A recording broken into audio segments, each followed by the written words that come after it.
This is EXJW. He's a commercial real estate professional with a CCIM and a CIPS, graduate level credentials in commercial real estate. As of October 5th, 2024, he's also one of the 11 men who govern the worldwide organization of Jehovah's Witnesses. The video playing right now was on YouTube for years. It was taken down months after his governing body appointment. What you're seeing was saved before it disappeared. But that wasn't the only thing involving Gidelli that was erased. Gidelli's commercial real estate business has a website, Tierra Bella Realty. Incorporated in North Carolina in March 2006. His name was listed there as the owner. 2 years ago, it was quietly removed. Then, by October 2025, the entire website had been rebuilt and his name was nowhere on it. Not from the North Carolina Secretary of State records, mind you. Those still list him as an officer of the corporation today, just from the public website. 2 records, one still true, one edited. You've been told that the governing body members are chosen men. You've been told they live modestly. You've been told they serve under a vow of poverty. This video is about what the county deed records actually say. The video has 2 subjects. The first is Jody Gidelli. By itself, his story could be called an anomaly, but he's not alone. The second is Stephen Lett, 26 years on the governing body.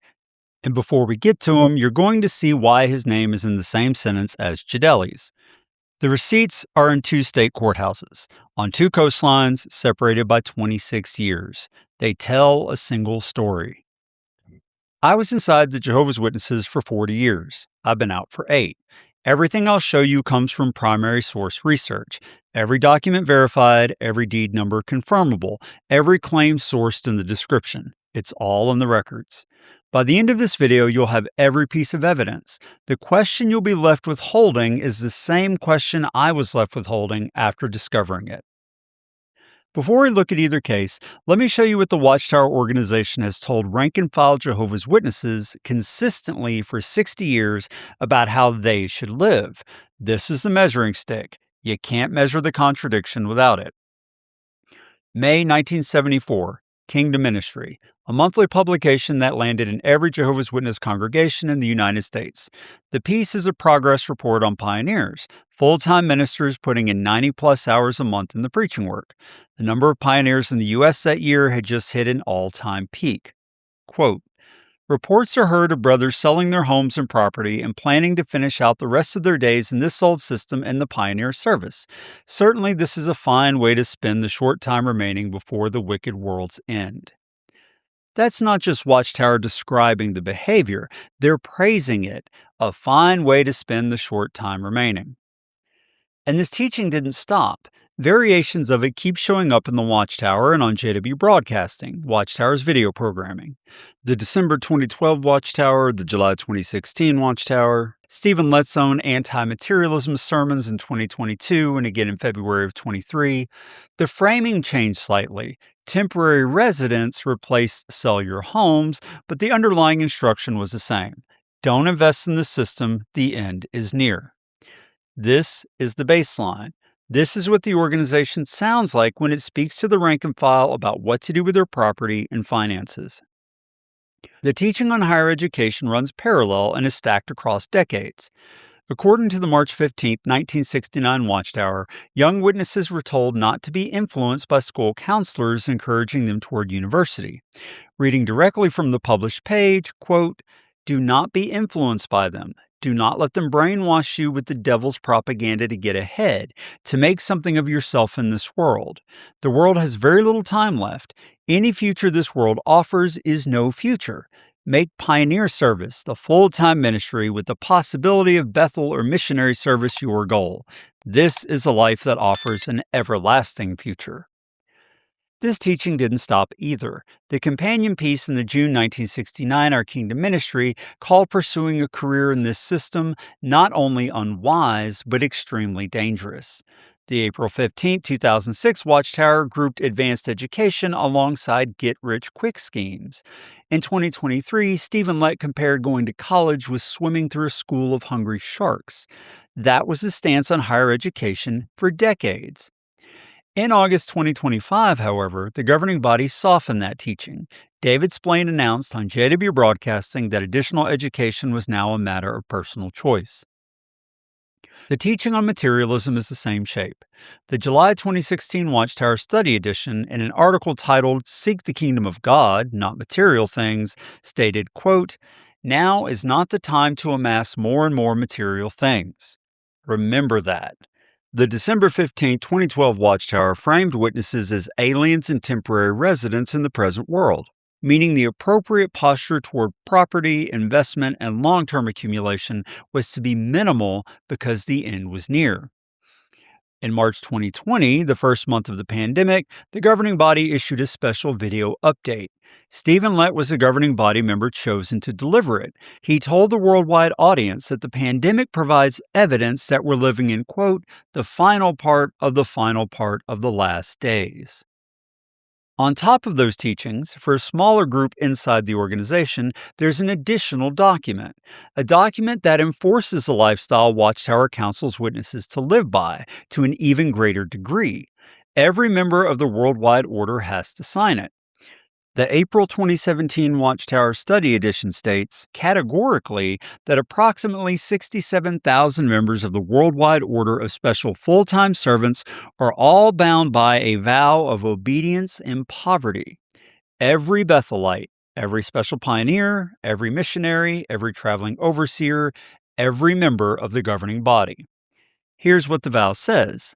Clause 6, quote, "To turn over to the local organization of the order all income received from any work or personal efforts in excess of my necessary living expenses, unless released from this vow by the order." Clause 8, quote, "To be content and satisfied with the modest support that I receive from the order as long as I am privileged to serve in the order." The vow is the same document for every signer, from the special pioneer sent home at 50 with no Social Security to the governing body member whose personal real estate paperwork we'll be examining. There's a release mechanism in Clause 6, unless released from this vow by the order. The order can release a signer from the turnover obligation. What the vow doesn't specify, and what no publicly available Watchtower document specifies, is what criteria govern those releases, who grants them, or on what basis. A rank-and-file witness can't read those criteria anywhere. What the modest support means in practice was documented by a former Bethelite named Paul Grundy. Per Grundy's records of his service at Australian Bethel from 1991 to 1994, the annual cash stipend for a Bethelite was less than 2,500 Australian dollars, roughly 1,800 US dollars at the time. Adjusted for 30 plus years of inflation, that works out to about $350 a month today. That's the modest support. Remember it. Every quote we just walked through is from a Watchtower publication. Everyone was live, authoritative, and being delivered to rank-and-file witnesses during the years the two cases in this video take place. The rest of this video is what the documentary record shows two members of the governing body were doing while those teachings were being delivered to millions of witnesses worldwide. We'll start with Jody Gidelli. Jody Gidelli was born in Missouri in 1970. He joined the Worldwide Bethel family at Walk Hill, New York in September 1990 at age 20. He served at Bethel, then took a gap from that service roughly between 2005 and 2013, during which he built his commercial real estate practice in North Carolina. He returned to Bethel in 2013, was appointed a governing body helper in March 2023, and a member of the governing body itself on October 5, 2024. The credentials he built during that practice period are unusual. The CCIM, Certified Commercial Investment Member, is the highest distinction in commercial real estate investment. Per the CCIM Institute, only about 6% of commercial real estate practitioners hold it. The CIPS, Certified International Property Specialist, is awarded by the National Association of Realtors and identifies agents specialized in cross-border transactions. Both are graduate-level credentials. Both require the kind of coursework Watchtower has spent 56 years calling extremely dangerous. The CCIM video that opened this documentary was Jadeli's professional introduction. He speaks in the specific idiom of a credentialed commercial real estate professional marketing his services. Let me play it in full. It's only about 2 minutes. CIM PIN or designation is recognized in the real estate industry, both locally in the United States as well as internationally, as being a premier real estate designation.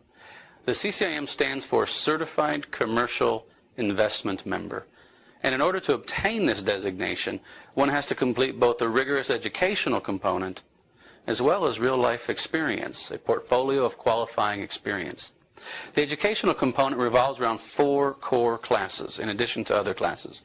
Those 4 classes are case study-driven courses. They revolve around financial analysis, market analysis, user analysis, and then investor analysis.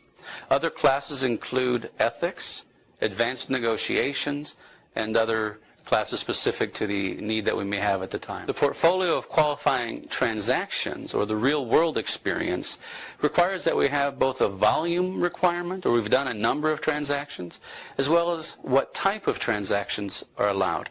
This ensures that the CCIM has a business understanding that they can use to help their clients. All of this put together allows one to become a CCIM and a member of the CCIM Institute. Once one has received the designation or the PIN, then one opens doors to both technology, information, and a network of other CCIMs. And that's important when trying to get deals done. For example, what return is the client expecting? Will this investment reach that return? In addition, it will look at making sure that we have a network of other CCIMs, so if we can't find the property, we can identify others who can. Putting all of this together helps us get the deals done for the client. Because in the end, we recognize that the client's going to be making an important decision, a large financial decision. And our goal is to make sure that the client makes an informed decision that will help them reach their goals and needs. The rank-and-file witness reading the Watchtower articles we just walked through was asked to make one set of life decisions.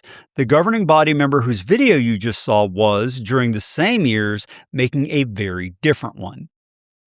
Their credentials are one record. The business entities are another.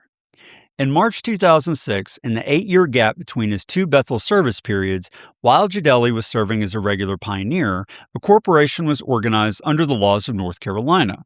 The name on the charter, Tierra Bella Realty Incorporated. Per North Carolina state records, Jody L. Jadeli is listed as an officer of Tierra Bella Realty Incorporated.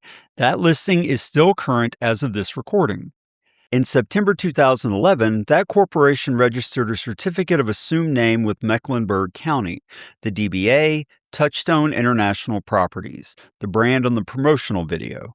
Jadeli signed the filing as president of the corporation.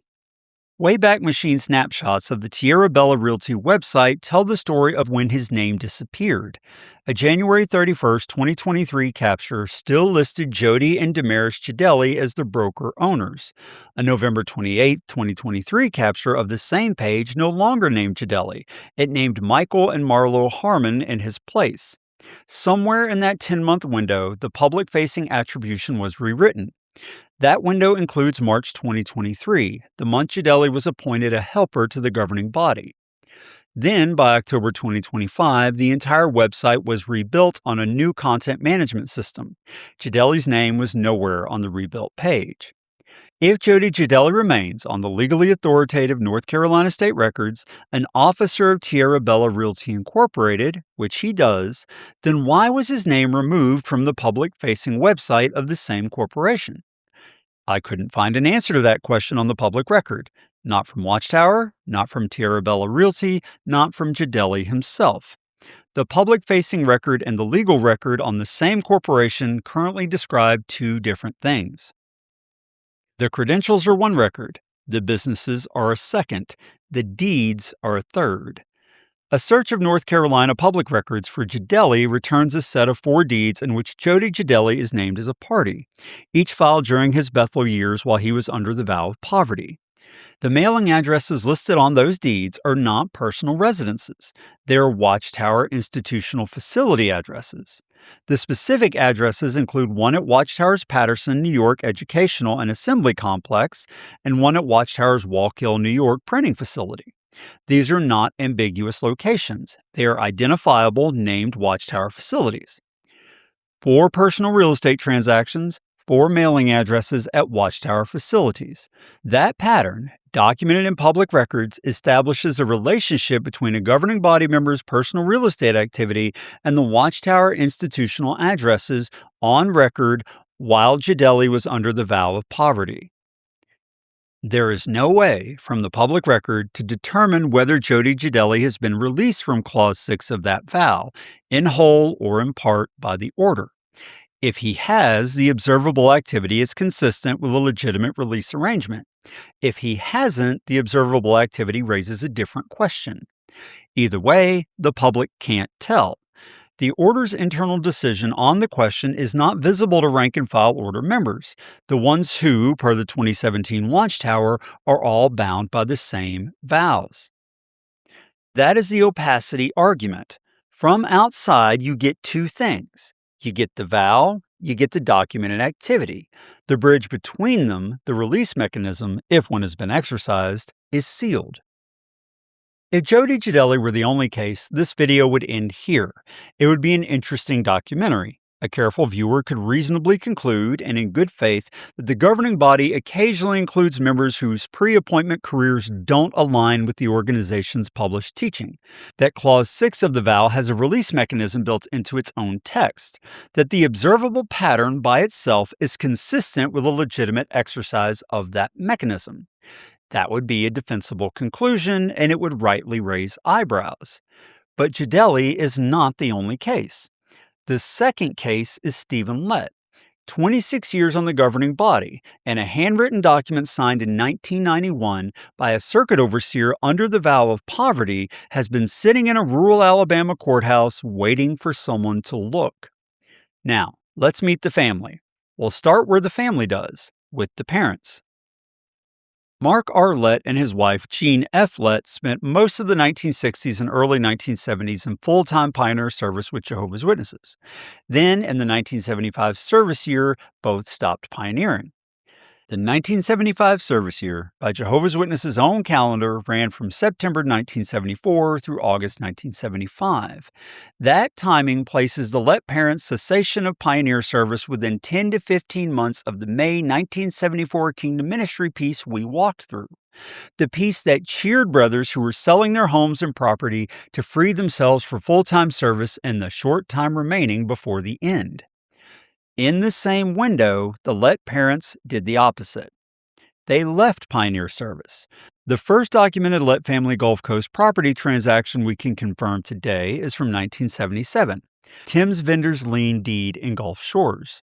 The pivot itself, the choice to step out of pioneer service and begin building secular business and property interests, happened in 1974 or 1975.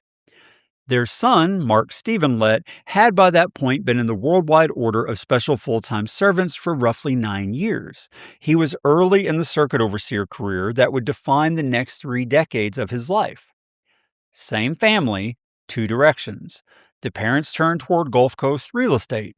The son stayed in full-time service under the vow.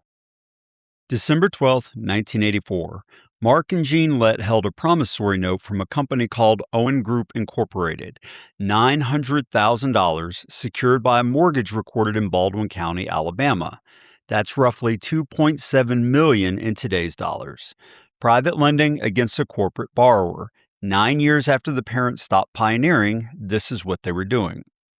Mark R. Lett died in 1986, leaving Jean as a surviving co-mortgagee and Stephen and Timothy as inheriting heirs to their father's half-interest in the Owen Group note. By December of that year, the family had pledged the note as collateral for a $30,000 bank loan to Jean, with Stephen, by his own signature, joining the assignment. The $900,000 Owen Group note ran for roughly 8 years. It was settled on September 17, 1992. Jean signed for herself, and a second signature was executed on behalf of Mark Stephen Lett by his brother Timothy R. Lett, acting as attorney in fact under a power of attorney. So by the time of the Owen Group settlement, Stephen, a circuit overseer under the vow of obedience and poverty, held an inherited interest in the $900,000 Owen Group note. Whether he received any of the money or simply signed to release it on behalf of his mother, the public record doesn't say. Between 1985 and 1988, while Stephen was serving as a circuit overseer, the Lett family acquired 4 condominium units along the Alabama Gulf Coast, 3 at Royal Romer Dunes in Gulf Shores, 1 at Sea Oats, also in Gulf Shores. The original 1985 acquisitions established a 3-way joint ownership of each unit: Stephen, Timothy, and their mother Jean. Across 1987 and 1988, Stephen and Timothy conveyed their interest to Jean, consolidating the 4 units under her sole ownership. Recited consideration, $10 and other good and valuable considerations each.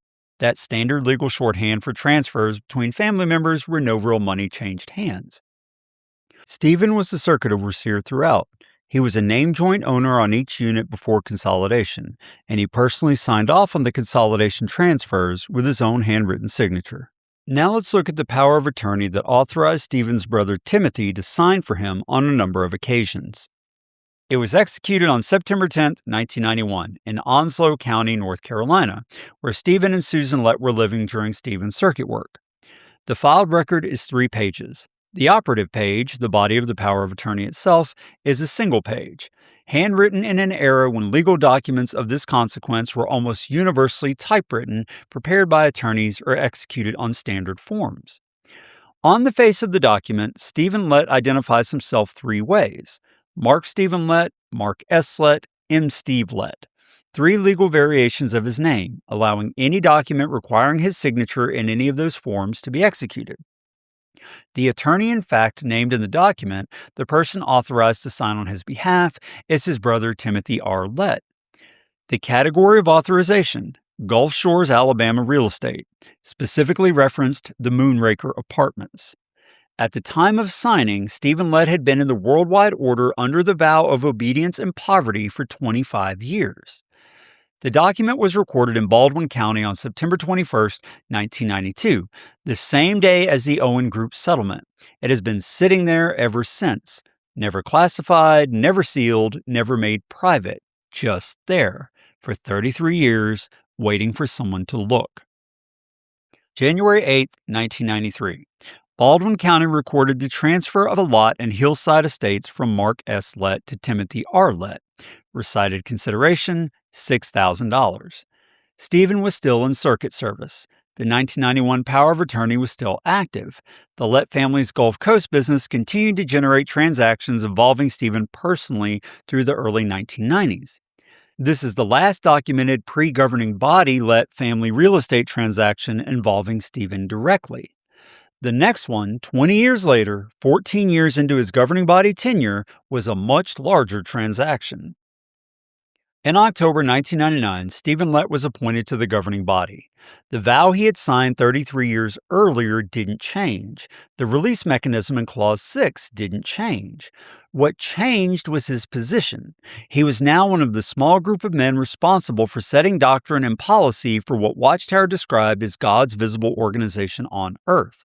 At that time, about 6 million witnesses worldwide.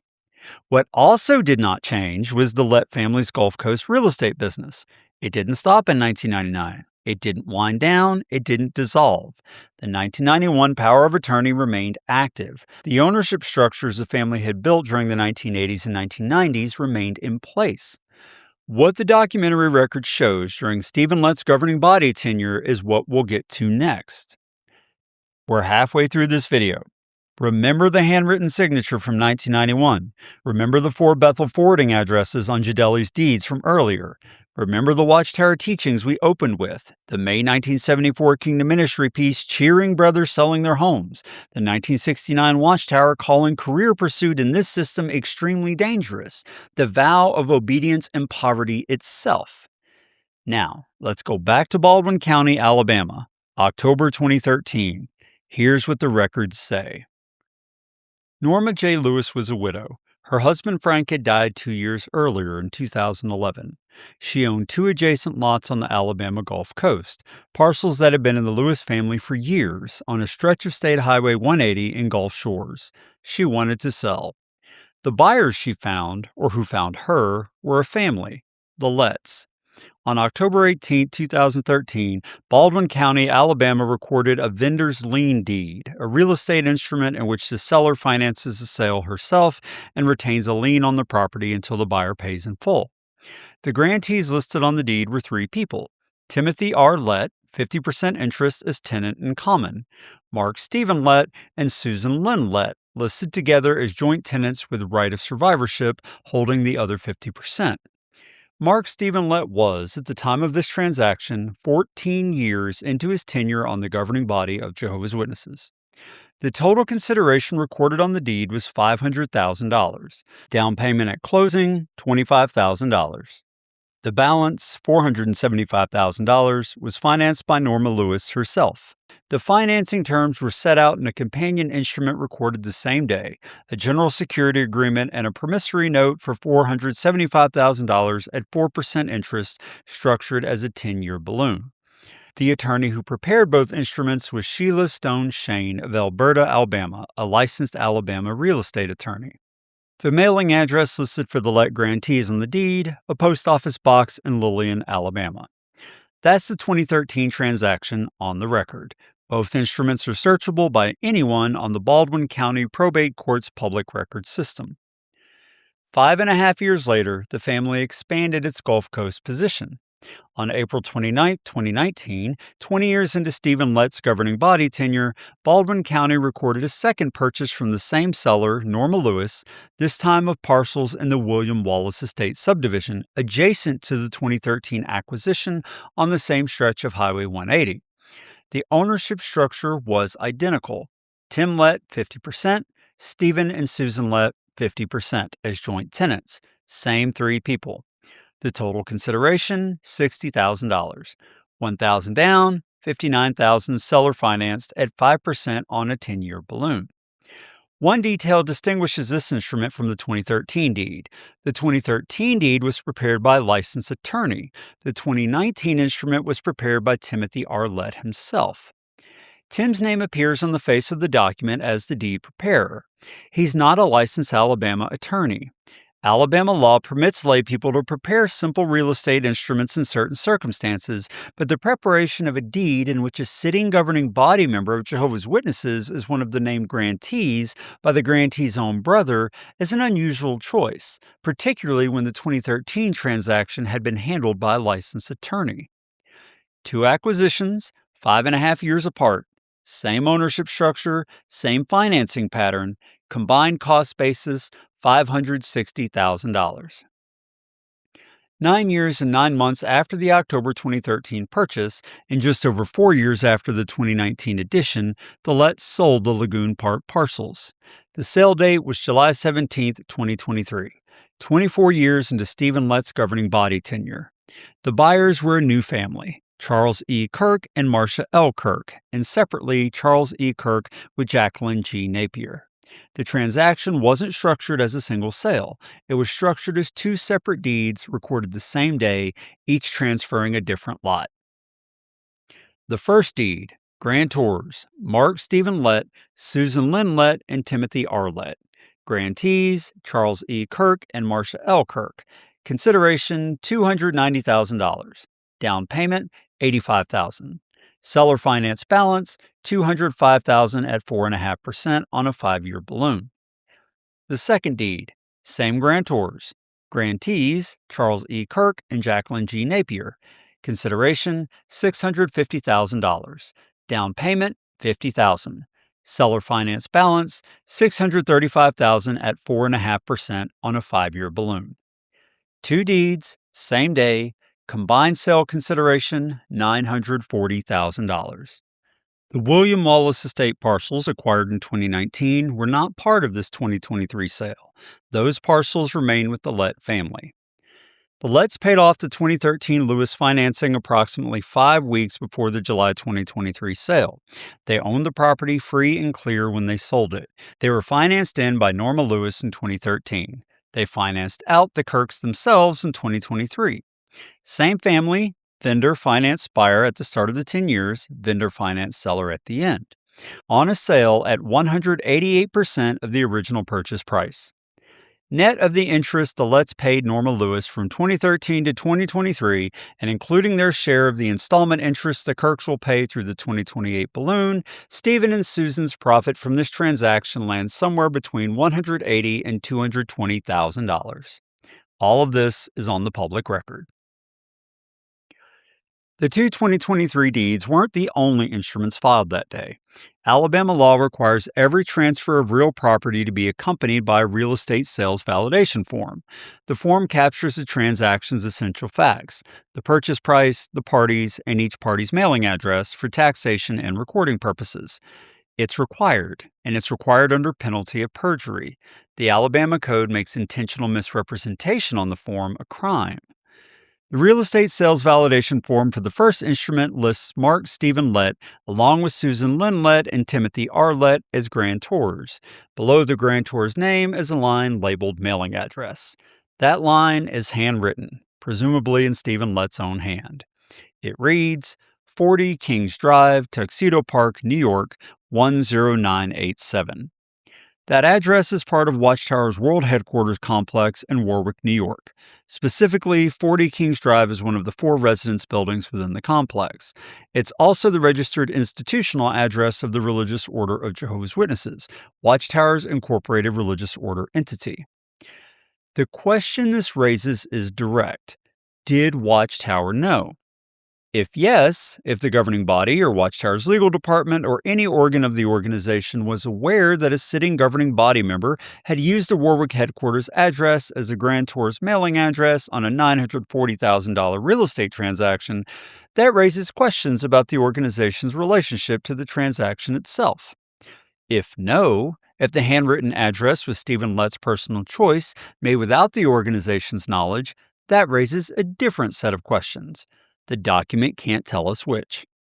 Neither the governing body, nor Watchtower, nor Stephen Lett personally has made any public statement about the 40 Kings Drive address on the real estate sales validation form. The document has been in the public record since July 2023, 2.5 years as of this recording, and no one has addressed it. But the document record is only half of what happened in 2023. The other half is what Stephen Lett was saying to the worldwide witness audience in the same calendar year that document was filed. 5 months earlier, in February 2023, Stephen Lett stood in front of a camera at Watchtower's Warwick headquarters and delivered a sermon titled, "Beware of the Power of Materialism." You need to hear what he said, because what he said on camera in February of 23 cannot be reconciled with what the deed records show him doing 5 months later. And then you need to hear what happened during the same years to the people who actually lived by the same vow. First, here's what he said. Now, if we think about Jesus' words in today's text, "Give us today our bread for this day," there's really indirect counsel against materialism. But as we know, a sizable number of Jehovah's people today are being distracted by materialism. So since this is not an imagined, but it's a real danger to Jehovah's people, let's discuss the theme, beware of the power of materialism. Well, Jehovah's appointed our time, especially these last days of the last days, shortly before the last day of this old system, not as a time to seek and spend time acquiring physical comforts. Now, the illustration has been used of staying in a hotel room. Now, you know, when you're in a hotel room, you're a temporary resident. You might do a few things to make your stay more comfortable. You might rearrange the chairs. You might reposition the lamps. You might buy some flowers, put it on a table. You might spray some air freshener. But you would never rip off the wallpaper. and install new wallpaper. You'd never rip up the carpet, install new carpet or tile. You wouldn't buy new furniture. You'd keep it simple because you know you're going to be checking out. Well, that describes our situation. We're going to check out of this old system. We're going to check into the new world. We don't know exactly when, but you know it's soon. According to Lett, in February 2023, Jehovah's Witnesses are living in, quote, the last days of the last days, shortly before the last day of this old system, end quote. Materialism and the framing is a particular danger in these final moments before the end of this system of things. 3 years earlier, the same Stephen Lett told the worldwide audience that the pandemic was evidence of the final part of the last days. The framing is continuous. Both moments position the present as the very end of the very end, both delivered by the same governing body member in his official capacity as guidance to millions of witnesses about how to orient their lives. The central illustration Lett invoked in the February 23 sermon was a hotel room. Picture yourself in a hotel room, Lett told the audience. You might rearrange the chairs, reposition the lamps, maybe buy some flowers for the table, spray some air freshener. But you'd never rip off the wallpaper. You'd never rip up the carpet. You wouldn't buy new furniture. You keep it simple because you know you're going to check out. The point, per Lett, Jehovah's Witnesses should live like temporary residents in this system because the system is about to end. Investing in this world makes no more sense than renovating a hotel room you're about to check out of. That illustration was delivered to millions of witnesses on JW Broadcasting, authoritative spiritual counsel from a sitting member of the governing body. It was delivered in February 2023. 5 months later, on July 17th, a different transaction was filed in Baldwin County, Alabama. On July 17th, Mark Stephen Lett, the same governing body member, 5 months after delivering Beware of the Power of Materialism, signed 2 deeds as a grantor conveying a Gulf Coast investment property to the Kirks and Napiers for a combined $940,000. The property was, in the specific terminology of the illustration Lett delivered 5 months earlier, renovated furniture in a hotel room he was telling the worldwide witness audience not to renovate. And after netting interest in and interest out, Stephen Lett's net profit from that furniture lands somewhere around $200,000. The same governing body member, 5 months apart, one delivering a sermon about not investing in the system because it's about to end, the other closing a 7-figure Gulf Coast real estate transaction. Both things happened, both are on the record. Read the vow of obedience and poverty one more time. Clause 6 requires the signer to turn over to the order all income received from work or personal efforts in excess of necessary living expenses, unless released by the order. Clause 8 requires a signer to be content with the modest support received from the order. Stephen Lett has been under the vow for approximately 60 years. That modest support, per Paul Grundy's documented mid-1990s figures, adjusted for inflation, is approximately $4,200 per year today, about $350 a month. That's the vow's definition of modest support, applied by the order to the rank-and-file Bethelites, who, per the April 2017 Watchtower we cited earlier, are bound by the same document Stephen Lett signed, and Lett just made more than 45 years of Bethel stipends from one real estate transaction, all while under that vow of poverty. Chew on that. The vow of obedience and poverty doesn't apply only to governing body members. It applies to every Bethelite, every missionary, every special pioneer, every member of the worldwide order. Approximately 67,000 people worldwide have signed it. What happened to the people who actually lived by it in the same years the Lett family Gulf Coast property was appreciating was this. In September 2015, sources inside multiple Bethel facilities reported letters being read at morning worship. The letters warned of substantial changes coming to Bethel operations.